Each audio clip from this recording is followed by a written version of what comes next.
పరాభవనామ సంవత్సరంలో మేషాది ద్వాదశ రాశుల యొక్క ఇప్పుడు మనం కర్కాటక రాశి ఫలితాంశాన్ని చూద్దాం.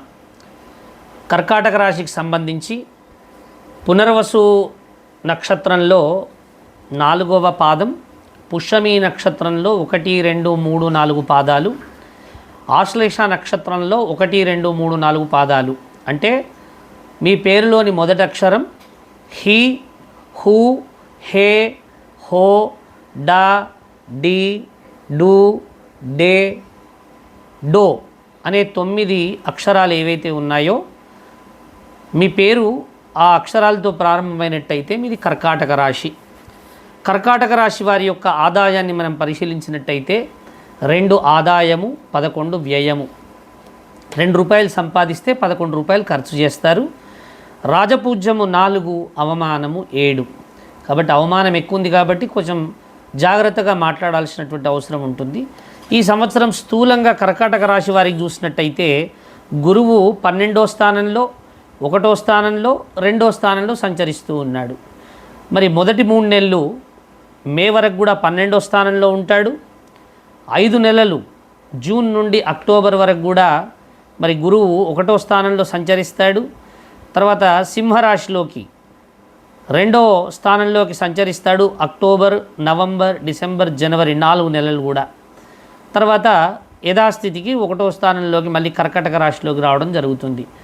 మరి స్థూలంగా చూసినట్టయితే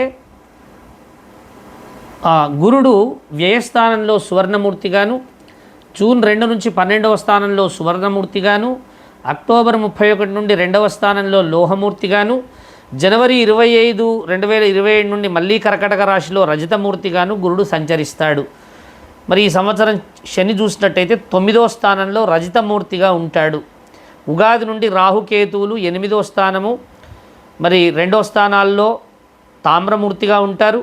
డిసెంబర్ 5 నుండి 7, 1 స్థానాల యందు లోహమూర్తిగా సంచరిస్తారు. కాబట్టి స్థూలంగా చూసినట్టయితే ఈ గ్రహగతులు పరిశీలించగా గురు వ్యయ సంచారం వల్ల అన్నింట్లా కూడా జాగ్రత్తగా అడుగులు వేయాల్సినటువంటి అవసరం ఉంటుంది. కర్కాటక రాశి వారు తలపెట్టినటువంటి కార్యాలన్నీ కూడా మందకొడిగా సాగుతాయి, అంతగా అనుకూలించకపోయేటువంటి అవకాశం ఉంటుంది. నూతన పెట్టుబడులకు కొంతమేర యోగదాయకమైనప్పటికీ కూడా అంత లాభసాటి వ్యవహారం ఏమీ కాదు. అలాగే రాని కొన్ని మొండి బాకీలు ఉంటాయి, అవి అతి కష్టం మీద వసూలవుతాయి. జూన్ 2 నుండి మాత్రం అన్నింటా కూడా కొద్దిగా అనుకూలమైనటువంటి కాలం. నూతన విద్యకై చేయు విదేశీ ప్రయాణాల్లో కాస్తంత ఇబ్బందులు లేకుండా ఉంటుంది అక్టోబర్ ఆ రోజుల్లో, జూన్లో, అక్టోబర్లో. అలాగే విదేశీ ప్రయాణాలకు అనుకూలమైనటువంటి కాలము. గృహమందు వివాది శుభకార్యాలు చేసేటువంటి అవకాశం ఉంటుంది. డిసెంబర్ 5వ తేదీ నుండి 7వ స్థానంలోకి రాహుగ్రహ సంచారము చేత కాస్తంత కుటుంబ కలహాలు, భార్యాభర్తల మధ్య కుటుంబ కలహాలు వచ్చేటువంటి అవకాశం ఉంటుంది. కోర్టు విషయాల్లో కాస్తంత ఊరట లభిస్తుంది. విద్య, వైద్య, న్యాయవాద, ఉపాధ్యాయ వృత్తిలో ఉన్నటువంటి వారికి మిశ్రమ ఫలితాలు ఉంటాయి. మరి నూతన స్థలాలు, గృహ కొనుగోళ్ళు చేయడం జరుగుతుంది. అనారోగ్య మూలకంగా ధనవ్యయం ఎక్కువగా ఉండేటువంటి అవకాశం ఉంటుంది. కావున అనవసరపు ప్రయాణాలు మాత్రం వాయిదా వేయడం మంచిది, ఎందుకంటే ప్రమాదాలు కూడా సంభవించేటువంటి అవకాశం ఉంటుంది కర్కాటక రాశి వారికి. ఈ రాశి వారికి అదృష్ట సంఖ్య 2.